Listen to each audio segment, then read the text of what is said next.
Have you ever thought of blocking some Wi-Fi signals or just kicking someone out from a Wi-Fi connection? Well, this is the right place and the right video. We're gonna create a simple Wi-Fi jammer that is so tiny that it can fit into your pocket and you can carry it anywhere just by powering it up through a simple power bank or even your mobile phone. So first of all, you need to go to AliExpress and search for NodeMCU, and then you'll be presented by these results. Just click on the first one, which is a wireless module NodeMCU version 3. MCU actually stands for microcontroller unit. It's a small computer on a single IC or integrated circuit, and actually this device is used to prototype IoT products and applications. It can act as a client, as a server, and as a wireless device at the same time. As per the description on the NodeMCU website, it is an open source, interactive, programmable, low-cost, simple, smart Wi-Fi enabled device. The deauthentication attack is the main application that we are gonna build on this chip. This attack will show you how vulnerable the 802.11 Wi-Fi standard is. The deauthentication attack is used to disconnect devices from their Wi-Fi network, and it's a huge vulnerability in the official 802.11 Wi-Fi standard. In 2009, the Wi-Fi Alliance, they actually fixed this problem in the 802.11W standard. They increased the security by providing data confidentiality of management frames. They added mechanisms that enable data integrity and data authenticity and replay attack protections. However, the majority of the access points and clients are vulnerable to this attack. So you just need to purchase this from AliExpress. After that, you just connect this device to your laptop using USB cable, and after that you need to go to this site here and install the USB connectivity driver. This is very important. You need to see this in the device manager, so it will tell you on which port it's connecting. After that, you can go to the website deauth.me, and here is an online interactive step-by-step tutorial on how to set up the NodeMCU. It will ask you first, let's go to the first page here. If you're a novice or an expert, just press novice here. It will tell you that you need to download this bin file. Just click it here and it will download automatically. It will actually download it from the GitHub. You can see the latest releases of the bin file and download the latest release. Let's go back to this site here.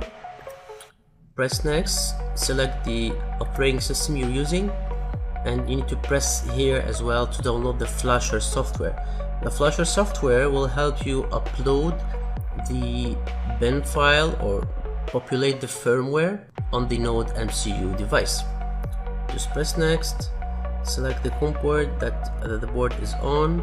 Just press next and you'll be presented with a step-by-step on how to upload the firmware. You need to open the Flasher. Let's open it here. Notice that I'm connected.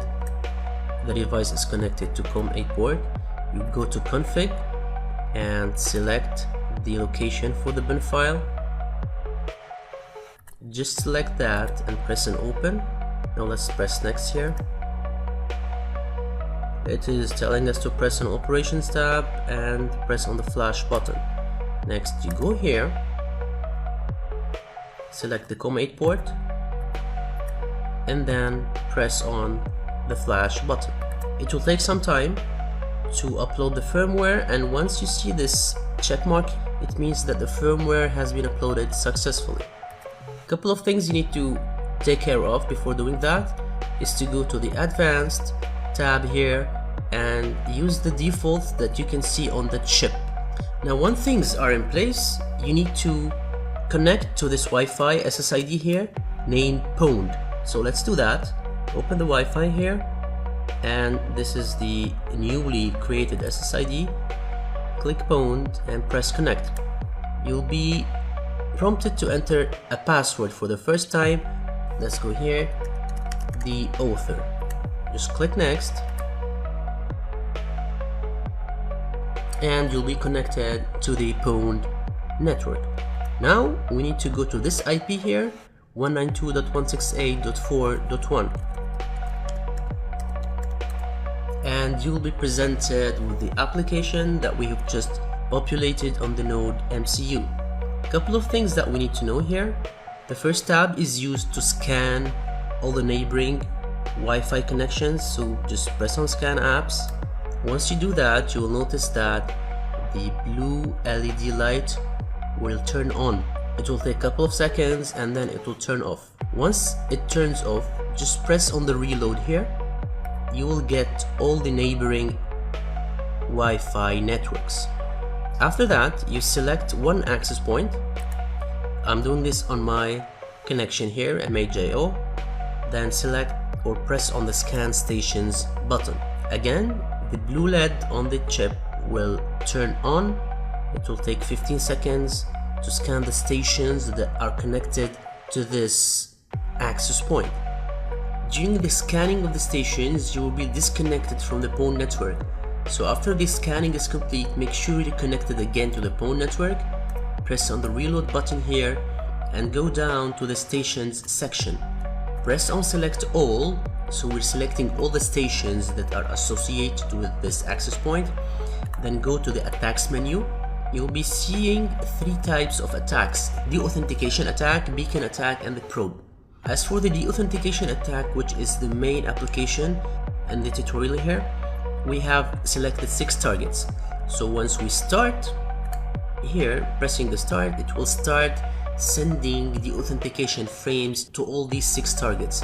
So none of these 6 targets will be able to connect. This chip runs on 2.5 GHz. All the clients running on 2.5 GHz will be disconnected, and all the clients running, for example, on the 5 GHz, they will not be affected by this attack. So now I will show the effect of this attack on a client that is connected to the MAJO network. Okay guys, so I'm here on another laptop. I'm connected to this access point here, MAJO, and I'm using Google, and there is an internet connection and it's working fine. Okay, now I will initiate the authentication attack from the NodeMCU, and just notice what will happen in a while.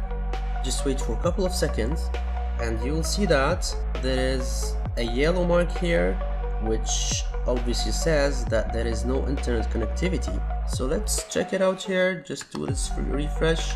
It says there is no internet access. So again, it's identifying the network connected. So let's hit refresh again. It's connected, but actually the deauthentication packet disconnected this client again from the access point. So this can go on forever depending on your configuration. Going back again to the other types of attack, we have the beacon and the probe. If you go down below, you'll be able to see the description. The probe attack is actually just to mimic clients sending probe requests to nearby SSIDs, which are like fake probe requests. This is actually done just to confuse some Wi-Fi trackers. The other attack we'll talk about here is the beacon attack. So actually it creates false SSIDs. If you go here to the SSID menu, you have 2 options to create false SSIDs. You can either select an SSID name here and just select the number of access points that you'll be creating. Press on add. If you go below here, you'll be able to see all of these random SSIDs. Now go to the attacks menu, press start next to the beacon. Then notice here on the network, you'll be able to see a lot of fake access points.